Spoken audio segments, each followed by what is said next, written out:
বন্ধুরা, আমি কিন্তু রাতের বেলা থেকেই ব্লগটা শুরু করেছি। এই যে রাতের বেলা রান্নাবান্নার পর, খাওয়া দাওয়ার পর রান্নাঘরটা মুছে দিয়েছি, মানে লেপে দিয়েছি। আর বাইরের দিকটা দেখো কতটুকু অন্ধকার। তো কেন লেপেছি রান্নাঘরটা রাতের বেলা, অবশ্যই তোমরা সকালে বুঝতে পারবে। তো সবাই শুতে গেছে, আমিও যাবো। তো সকালে আবার দেখা হচ্ছে। তো এই যে রাত হয়ে গেল আবার।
কেউ ছেলেমেয়েরা স্কুলে চলে গিয়েছে। আর এই যে তোমাদের দাদাভাই গণিত, তো ওদেরকে কিন্তু সকালবেলায় একটু তাড়াহুড়ো আমার লেগে যায়। ওদেরকে সকালবেলা খাইয়ে দেবো, স্কুলে যাবে, মানে সকালে বাসি কাজটা করে আসার পর তো ওরা ঘর থেকে চলে যাবার পর যা যা কাজ থাকে আমি কিন্তু খুব একটু শান্তি মতো করতে পারি। তো ওদেরকে যে শান্তি মতো টাইমে দিতে পারি, এটাই আমার কাছে সবচেয়ে বেশি। তো ওদিকে দেখতে পেলে আলু পটলগুলো বেজে নিয়েছি। আর আজকে কিন্তু পনিরগুলো একটু বেশিই বেজে নিয়েছি। তো এখানে মশলাগুলো বেজে এই যে আলু পটলগুলো দিয়ে দেবো। তো বন্ধুরা, তোমরা কে কোথা থেকে আমার ভিডিওগুলো দেখছো অবশ্যই কমেন্ট করে আমাকে বলো। আমি বুঝবো আমার ভাই বন্ধুরা কোথায় দূর দূরান্ত থেকে আমার ভিডিওগুলো দেখছি। আর আমার চ্যানেলে যারা নতুন হয়ে আছো অবশ্যই চ্যানেলটাকে সাবস্ক্রাইব করে দিও। আর যারা সাবস্ক্রাইব করে আছো তাদের তো আর সাবস্ক্রাইব করতে হবে না। তো বন্ধুরা, তোমাদেরকে আমি জোরহাত করে বলছি আমার চ্যানেলটাকে একটু সাপোর্ট করো আর একটু সাবস্ক্রাইব করে দাও। আমার নতুন নতুন ভাই বন্ধুদেরকে বলছি একটু আমার চ্যানেলটাকে সাপোর্ট করো। আর এই যে কয়েকটা দিন ধরে যে আমার শরীরের মধ্যে কী হয়েছে আমি কিছুই বুঝতে পারছি না। জেঠিমণি বাসা থেকে আসার পর মানে আমার এমনিতেই কিছুই ভালো লাগছে না। আর ঘরে কাজকর্ম কিছুই করতে ভালো লাগছে না, তার মধ্যে কিন্তু ঘরে কাজকর্মগুলো করতে হচ্ছে। তো কী করবো বলো তোমাদেরকে, আমার ঘরে তো আমি একা, কাজকর্ম তো করতেই হবে। তো ওইদিকে দেখতে পেলে তরকারিটা নামিয়ে নিয়ে শস্যর যে ব্যাটারটা রয়েছে নিয়ে এখন কিন্তু পুরগুলো বানিয়ে নেব।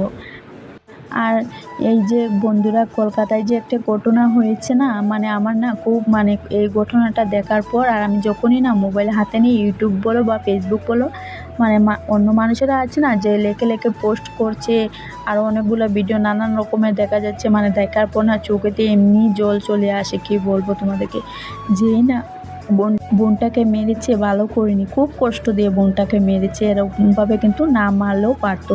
তো ভগবানকে বলছি যারা এই বোনের সঙ্গে এরকমটা করে থাকে ওদের যেন কঠিন কঠিন শাস্তি হোক।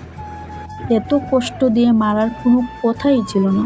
তো বন্ধুরা তোমাদের সবাইকে বলি একটু সাবধানে থাকো। তো ওইদিকে দেখো রান্না বান্না করে নিয়েছি, তো বড়াগুলো হচ্ছে আর রান্নাঘরটা ঝাড়ু দিয়ে নিয়েছি। এখন যাব একটু রুমে গিয়ে রেস্ট করবো। আর কালকে কিন্তু ভিডিওটা করেছি ঠিকই বন্ধুরা, কিন্তু এডিটও করেছি, তার মধ্যে কী করে ডিলিট হয়ে গেল কিছু বুঝতে পারলাম না, সে কারণে আর ভিডিওটা ছাড়তেও পারলাম না। আর এই যে আমার চোখে যে কী হয়েছে আমি কিছুই বুঝতে পারছি না, এত ঘুম ঘুম পাচ্ছে চোখের মধ্যে, মানে কিছু বোঝা যাচ্ছে না। আর আমি যখন ভয়েস সাউন্ডটা দিচ্ছি তখন কিন্তু ফ্যানের নিচে বসে দিচ্ছি, তো অবশ্যই তোমরা একটু বুঝে নিও। আর এত কাল ঘুমে লাগাল পেয়েছে আমার, কী যে হয়েছে আমি নিজে কিছু বুঝতে পারছি না, মানে কাজকর্ম করতে শুধু ঘুম ঘুম পাচ্ছে। তো আজকের ভিডিওটা এ পর্যন্ত শেষ করে দিচ্ছি, আবার আসছে আগামীকাল নতুন একটা ভিডিওর সঙ্গে।